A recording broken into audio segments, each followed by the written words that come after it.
नमस्कारः सर्वेभ्यः। अद्य अस्यां कक्षायाम् अहं भवतां सर्वेषां स्वागतं व्याहरामि। विगतकक्षासु अस्माभिः प्राविधिकोपकरणानां प्रयोगसन्दर्भे परिचर्चा कृता। तत्सन्दर्भे भवताम् एका जिज्ञासा आसीत् यत् शिक्षणसूत्राणि कानि सन्ति तथा किम् एकस्यैव शिक्षणसूत्रस्य अनुप्रयोगः कर्तुं शक्यते अथवा क्रियते अस्माभिः चेत् किं तत्र परिवर्तनादिकम् अपेक्षते चेत् मया विस्तृतरूपेण दशाधिकानां शिक्षणसूत्राणाम् उपस्थापनं क्रमशः कृतं वर्तते भवतां पुरतः। पुनः एतेषां शिक्षणसूत्राणाम् अनुप्रयोगः केषुचित् सन्दर्भविशिष्टेषु करणीयं, तन्निमित्तम् उदाहरणमपि दत्तं। द्विधा अस्माभिः व्याख्यानद्वयं शिक्षणसूत्राणाम् अनुप्रयोगसन्दर्भे दृष्टमस्ति।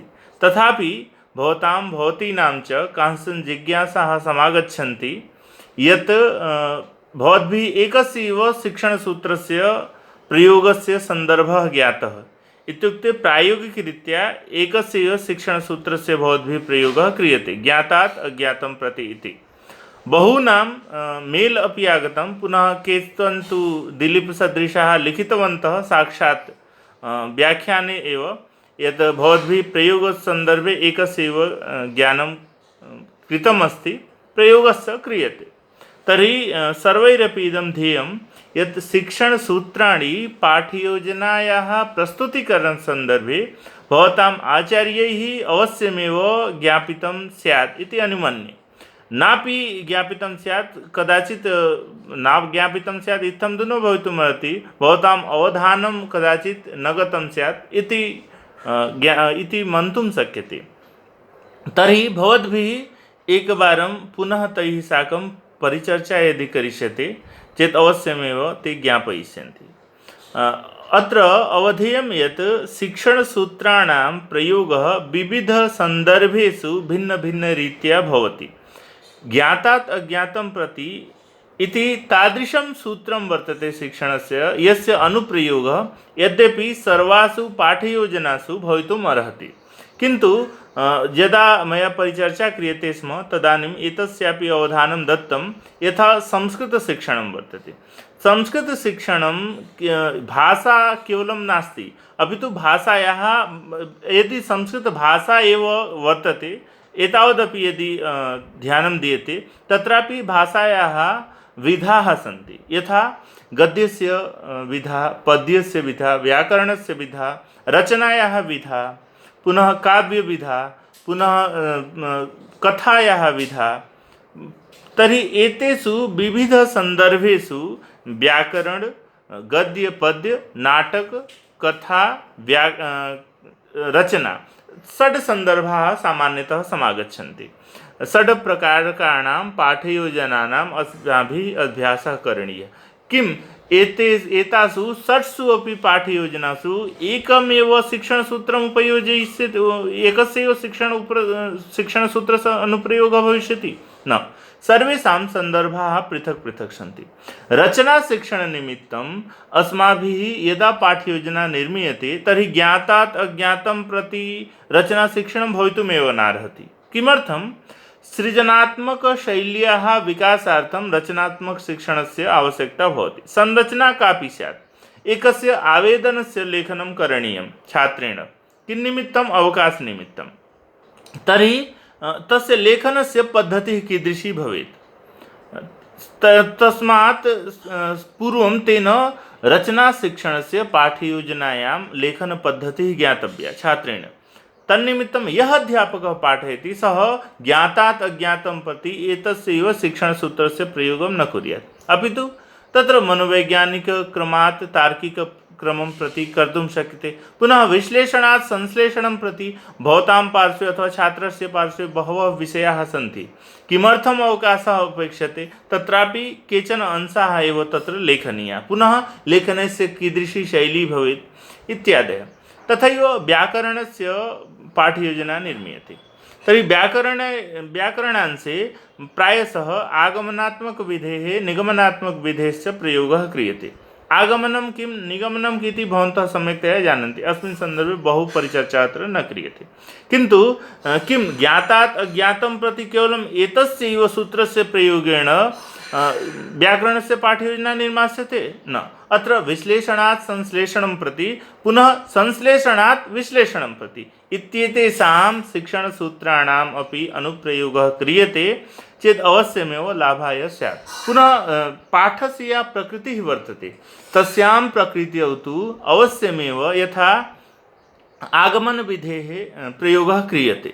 आगमनं नियमं प्रति आगमनं कुतः उदाहरणेभ्यः नियमं प्रति आगन्तव्यं तर्हि विश्लेषणात् संश्लेषणं प्रति इत्यस्य शिक्षणसूत्रस्य अस्य अत्र अनुप्रयोगः भवेत् चेदुत्तमं। तथैव निगमनविधिः वर्तते नियमात् गमनं निगमनं अत्र किं भवेत् तत्र संश्लेषणात् विश्लेषणं प्रति एतस्य अनुप्रयोगः भवेत्। तथैव कथाशिक्षणं वर्तते। यथा कथाशिक्षणनिमित्तं कथा शिक्षणस्य पाठयोजना भवन्तः जानन्ति। कथायाः श्रावणं द्विधा क्रियते। प्रस्तावनायाः अनन्तरं कथायाः प्रास्ताविकः भागः अथवा पूर्वार्धः श्राव्यते। तदनन्तरं छात्राणां पुरतः जिज्ञासात्मकप्रश्नाः उपस्थाप्यन्ते। प्रश्नानाम् आधारेण छात्राणां मनसि मस्तिष्के च यदा जिज्ञासा जायते भो इतः परं किम् इतः अनन्तरं किम् आगमिष्यति तदा साक्षात् कथायाः उत्तरार्धस्य श्रावणं करोति। उत्तरार्धं श्रावयति अध्यापकः। अस्मिन् सन्दर्भे कथायां बहवः तादृशाः अपि अंशाः भवन्ति यैः अंशैः साकं छात्राणां कदाचित् साक्षात्कारः न भवेत्, पूर्वं न जातं वर्तते। तर्हि तत् पूर्णात् अंशं प्रति इत्यस्य अथवा अत्र किं भवति पूर्णात् अंशं प्रति इत्यस्य किं छात्राः बहवः विषयान् जानन्ति। यथा अस्माभिः तत्सन्दर्भे परिचर्चा कृता आसीत् यत् मौर्यशासनस्य विषये छात्राः जानन्ति। मौर्यशासनम् आसीत् चन्द्रगुप्तमौर्येण कृतम् आसीत्, किन्तु तत्रापि बहवः तादृशाः अंशाः सन्ति येषाम् अंशानामपि ऐतिहासिकतथ्यानामपि घटनाक्रमाणामपि छात्रेभ्यः ज्ञानम् अपेक्षते। यदि तादृशः विषयः छात्राणां पुरतः कथामाध्यमेन उपस्थाप्यते चेत् अवश्यमेव पूर्णात् अंशं प्रति इत्यस्य शिक्षणसूत्रस्य प्रयोगः भवेत्। पूर्णं किं मौर्यशासनस्य विषये सामान्यतया जानन्ति, किन्तु किमर्थं चाणक्यस्य वनगमनं सञ्जातं तदपि अस्माभिः ज्ञेयं।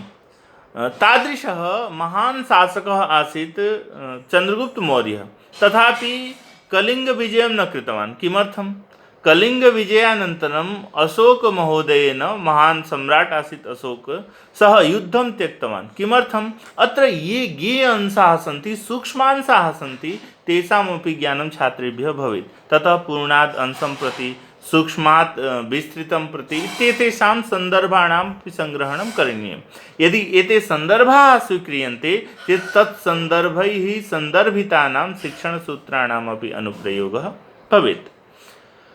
तथैव कथाशिक्षणं जातं, पुनः व्याकरणशिक्षणं, पुनः नाटकशिक्षणस्य सन्दर्भः आगच्छति। नाटके किं? नाटके पात्राणां पात्रपरिचयः भवति। यत्र यत्र पात्रत्वं ये निर्वहन्ति ते एव उत्थाय तस्य पात्रस्य यद् अभिनयं वर्तते, या शैली वर्तते, यद् वक्तव्यं वर्तते तद् वदन्ति। ये पात्रत्वं निर्वहन्ति ते एव। तर्हि तत्रापि ज्ञातात् अज्ञातं प्रति एतस्यैव एकस्यैव सूत्रस्य उपयोगः न भवेत्। तन्निमित्तम् एकवारं भवन्तः पुनः परिचर्चा द्वयम् इतोपि पश्यन्तु, यत्र अस्माभिः शिक्षणसूत्राणां विस्तृतरूपेण परिचर्चा कृता वर्तते। ततः अन्वेष्य किं शिक्षणसूत्रम् एतस्य कृते अनुकूलं भवेत् तस्य अन्वेषणं कृत्वा पुनः योजयन्तु चेत् उत्तमं। भवताम् एषा एव वस्तुतः महती जिज्ञासा आसीत् यत् एकस्यैव शिक्षणसूत्रस्य भवद्भिः अधुना यावत् अवबोधः कृतः वर्तते। तर्हि अन्येषु सन्दर्भेषु अथवा विविध पाठ्यसन्दर्भेषु यदा शिक्षणसूत्राणां प्रयोगः भवेत् चेत् भिन्नभिन्नशिक्षणसूत्राणां प्रयोगः करणीयः।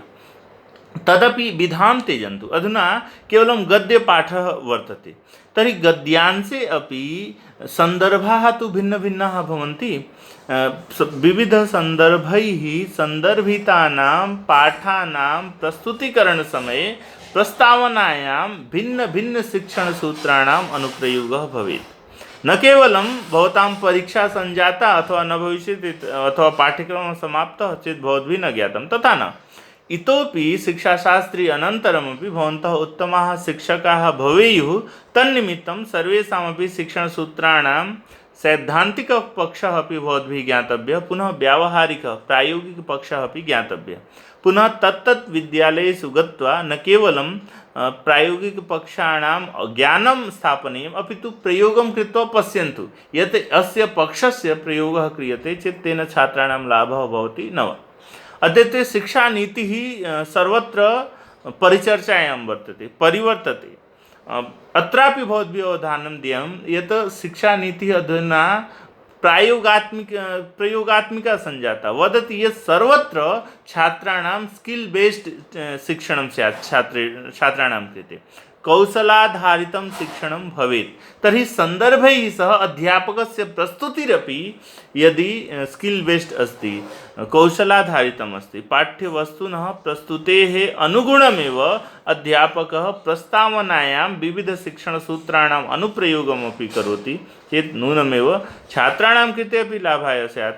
पुनः राष्ट्रस्य उत्तमाः ये शिक्षकाः भाविनः सन्ति भवन्तः, तेषामपि नूनमेव कल्याणाय भवेत्। इतः अनन्तरं भवद्भिः विविध राज्येषु केन्द्रीय सर्वकारे अपि सेवाकार्यनिमित्तं गन्तव्यं। तत्र भवतां साक्षात्कारः अपि भविष्यति, परीक्षाः अपि भविष्यन्ति। केवलं शिक्षाशास्त्रिकक्षायाः परीक्षा न सञ्जाता चेत् तथा नास्ति, इतोपि सीटेट् निमित्तं परीक्षा न दातव्या, अथवा साक्षात्कारः केन्द्रीयविद्यालयनिमित्तं न दातव्यं, तत्रापि दातव्यं। पठनीयं चेत् शिक्षणसूत्रैः सम्बद्धाः प्रश्नाः अपि आगच्छन्ति, तेषां प्रश्नानां समाधानं कर्तुं भवद्भिः नूनमेव एते विषयाः ज्ञातव्याः।